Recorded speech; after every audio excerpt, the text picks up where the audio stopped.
Yun, magandang araw po mga bossing. Meron tayong dumating pero lahat konti lang, 5 pero hindi na po available. Naka-reserve na po lahat. Ayan. Bukas na natin papakita yung groupings sa may-ari nito. Bukas na natin papakita yung groupings ng unit. Ngayon papakita muna natin stand. Mga naka-reserve po ng frame type.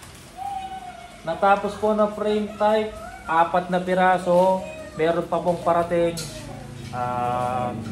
Malapit na pong matapos mga bossing, kaya lang iniintay pa po ni maker yung mga kahoy dahil wala pa pong kahoy. Pero buo na yung unit, kahoy na lang po yung kulang. Tapos pag dumating yung kahoy, ilalapat na po kada unit yung mga frame type. Sa ngayon, 5 piraso lang po yung dumating na unit, 1 bolt, 4 na frame type. Pero lahat po yan hindi na available. Yan. Tingnan natin doon ng mga nakalista. Kay Mira Bautista. Ito kay Sir Mira. 177, 18 inches frame type. Ito po yung unit nyo, Sir Mira Bautista.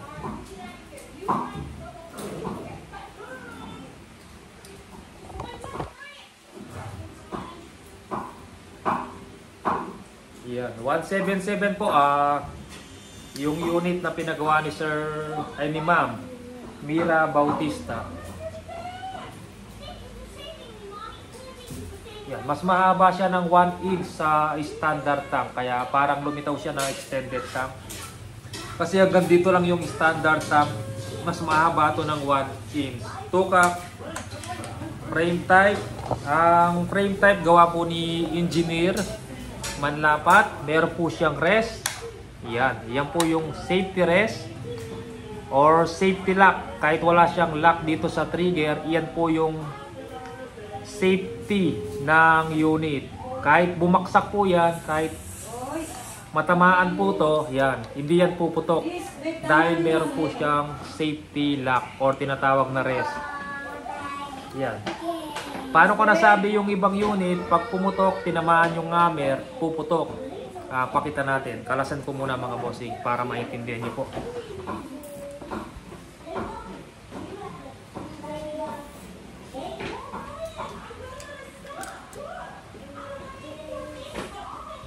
Ay,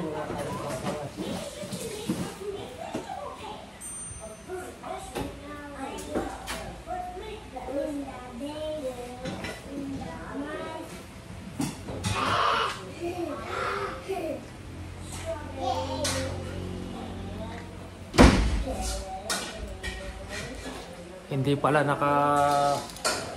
wala palang alin. Hanapin ko muna yung alin. Mukhang ba yung video natin ito mga bossing. Hindi kasi yung isang alin.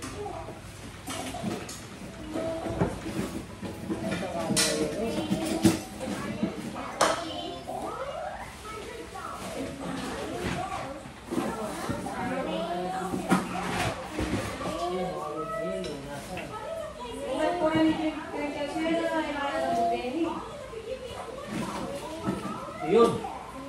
Sa wakas, nakita natin. Uy, yung isa alin. Yan, pakita natin. Yung ibang mga hammer type kasi mga bossing, wala po silang rest or safety. Ito, ginawa ni engineer dahil hindi malagyan ng safety lock dito sa trigger. Yun yung ginawa niyang safety lock, yung rest ng hammer.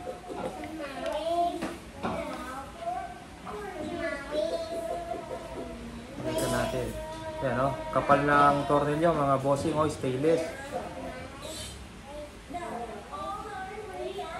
Stainless, makapal.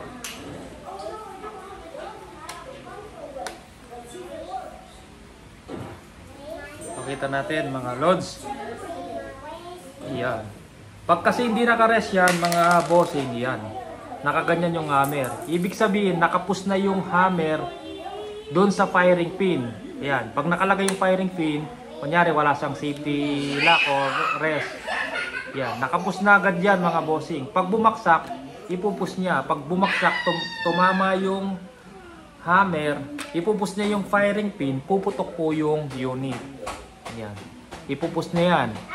Puputok ang unit. Ngayon, ginawa po ni engineer, nilagyan niya ng safety lock o rest para kahit bumaksak, tumama po yung itong hammer, hindi niya mapupush yung firing pin. Para for safety po yun yung ginawa ni engineer. Yan po. Kahit pukpukin mo to, dahil naka-computerize yan. Computerize po yung mechanism ng trigger tsaka hammer nito.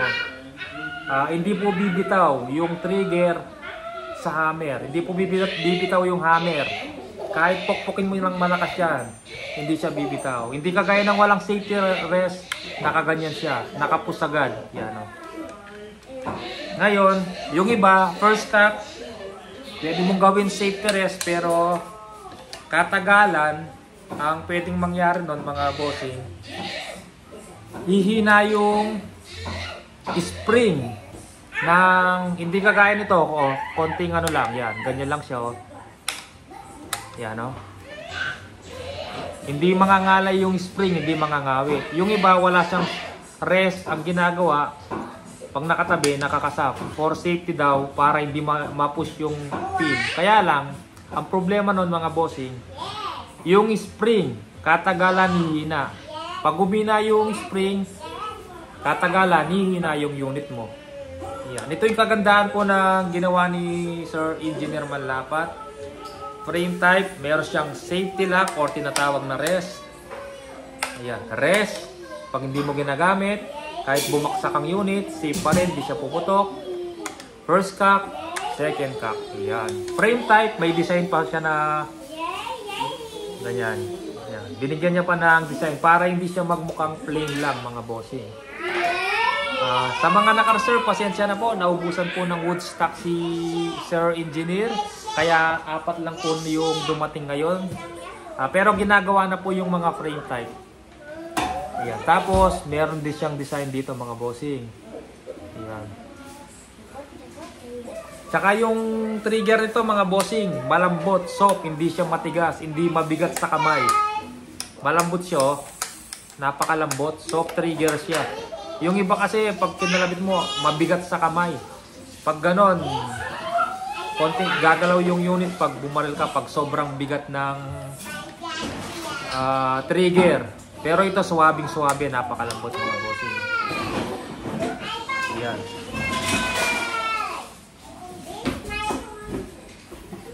Kita nyo naman, no? Mga bossing, napakakinis po.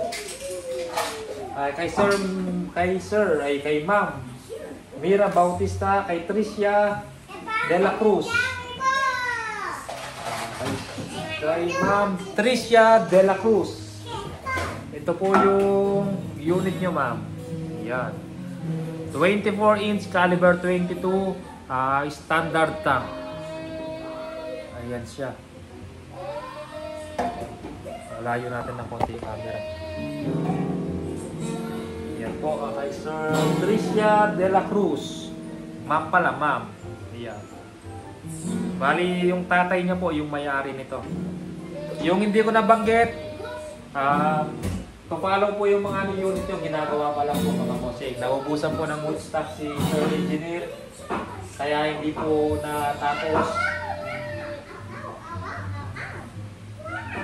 Kay Sir Sarmiento, ayan, Ronald Sarmiento, ito na po yung frame type nyo. Ayan. Yan, pwede nang padala yan bukas, Sir Ronald Sarmiento. Tapos, kay Sir Teng. Kay Sir Teng, pangtiksay, 27, extended tank. Ito po, yun ito Sir Teng, FB niya, sa asawa niya, Vida. Kay Ma'am Vida. Yusores. Sir Teng, ito po, pwede nyo na kunin bukas. Yan. Malapit lang yung location ni Sir sa atin. Yan, Sir Teng. Tapos meron pa tayong ganitong unit din na nagbayad na pero hindi pa natapos, Sir. Nauna po yung kay Sir Teng dahil siya po yung unang nagpa-reserve sa inyo. Yan. Same sila, taga Malolos, taga Bulacan po. Yung dalawang nagpagawa, ganito din po, 27 extended top. Yan. Safe. Rest yun, rest. Yan, naka-powerize, oh. Matigas po yung, kasi pantiksay, naka-powerize. Medyo matigas ang hammer niya.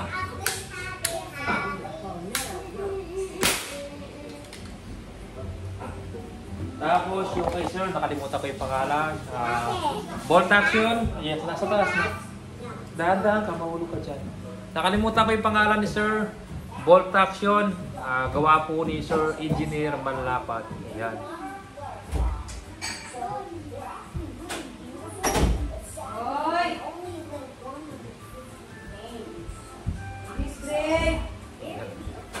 Bolt action. Ito po yung gawa ni Engineer Manlapat. Ito po yung hammer type niya, frame type, at ito yung mga bolt action niya. Pero same po yan na 24, pero mahabang tignan yung bolt. Kasi ang barrel ng hammer type, dito nagugumpisa yung nag-start, or dito yung dulo ng barrel. Yan, mabubulong na naman. Yan, dyan po nag-start yung barrel niya. Hindi kagaya ng bolt, dito, malayo na, dito na. Kaya mas mahabang tingnan yung bolt action. Pero same po sila na 24 inch mga bossing. Yan, tingnan nyo naman mga bossing. Yan. Mga naka-reserve, pasensya na po. Medyo nabitin po si Sir Engineer dahil wala pa po yung mga wood stock niya. Yan. Yung nabanggit kong pangalan, yun po yung mga unit nyo. Yung mga hindi ko pa po nabanggit, pasensya na po. Konting tiis na lang po, malapit na po matapos yung mga unit nyo. Kahit medyo matagal, sulit naman po dahil kita nyo naman napaka-kinis ng yari ni Sir Engineer Manlapat. Sige po mga bossing, maraming salamat po.